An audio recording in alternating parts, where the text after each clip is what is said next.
Hi everyone, welcome back to my channel Chanda बहादुरीज वास्तु और ज्योतिष ज्ञान। आज की वीडियो में हम कुंडली के सेकंड हाउस द्वितीय भाव के बारे में बात करेंगे। सेकंड हाउस जो होता है ये आपके धन को बताता है। आप अपने जीवन में कितना धन संचय कर पाएंगे, आपकी कुंडली में धन की स्थिति कैसे रहने वाली है, इसका पता आपके सेकंड हाउस से पता चलता है। इसके साथ साथ ही सेकंड हाउस से आपके परिवार, आपके कुटुंब के बारे में पता चलता है, ठीक है।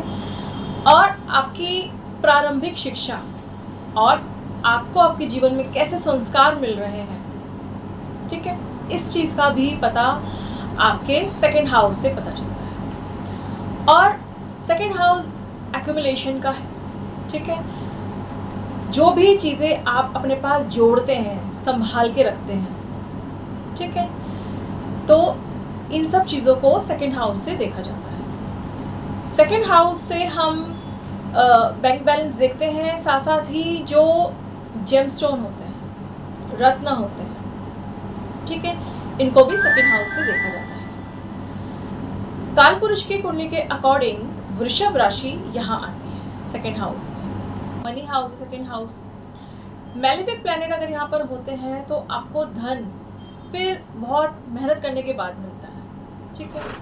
और अगर यहाँ पे कोई नीच ग्रह बैठ गए हैं तो फिर आप उस धन को अपने पास बहुत देर तक संभाल नहीं पाते हैं, ठीक है। इसके अलावा सेकंड हाउस हमारी वाणी, हमारी स्पीच को भी रिप्रेजेंट करता है, ठीक है।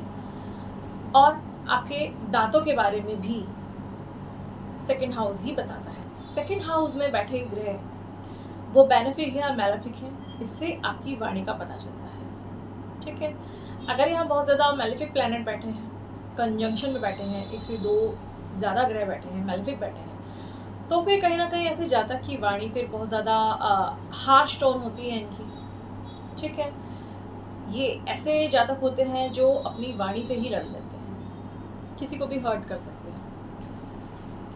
इसके अलावा अगर यहाँ पे बेनिफिक प्लैनेट बैठे हैं, बुध ही बैठ गए हैं, शुक्र बैठे हैं, या फिर जुपिटर बैठे हैं, या मून बैठे हैं, तो ऐसे जातक फिर बहुत मीठा बोलने वाले होते हैं। और शुभ ग्रह होने की वजह से, और अगर उन शुभ ग्रहों की भी स्थिति अच्छी है, वो स्वराशि के हैं, ठीक है, डिग्री वाइज वो अच्छे हैं, बली हैं, तो कहीं ना कहीं ऐसे व्यक्ति, इनके संस्कार बहुत अच्छे होते हैं। परिवार में, कुटुंब में इनके परिवार से बहुत बनती है।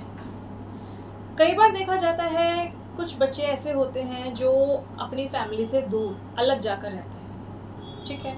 शुरू से ही वो अपने परिवार से, कुटुंब से अलग रहते हैं, दूर रहते हैं, तो इसका भी सेकंड हाउस से ही पता चलता है। सेकंड लॉर्ड अगर 12th हाउस में चला गया है, या फिर 12th हाउस में बैठकर, वैसे तो शनि 12th हाउस में अगर बैठे हैं और तब उनकी तीसरी दृष्टि सेकंड हाउस पर पड़ती है, ऐसे में फिर जो बच्चा होगा, ठीक है, जिसकी कुंडली के बारे में हम बात करें, तो ऐसा व्यक्ति फिर अपने परिवार से कहीं दूर जाकर ही रहता है। राहु केतु भी अगर सेकंड हाउस में होते हैं तो कहीं ना कहीं धन को जोड़ने में परेशानी देते हैं। आपका बैंक बैलेंस, आपके पास सेविंग आपकी अच्छी नहीं होती है, ठीक है, फाइनेंशियली आपको प्रॉब्लम फेस करनी पड़ती है। और आपकी वाणी भी फिर बहुत ज़्यादा खराब देखी जाती है। ऐसे में संस्कार की बात हम करें तो राहु केतु के होने की वजह से तो फिर ऐसे जातक में संस्कारों की कमी देखी जाती है, और वाणी भी इनकी खराब होती है।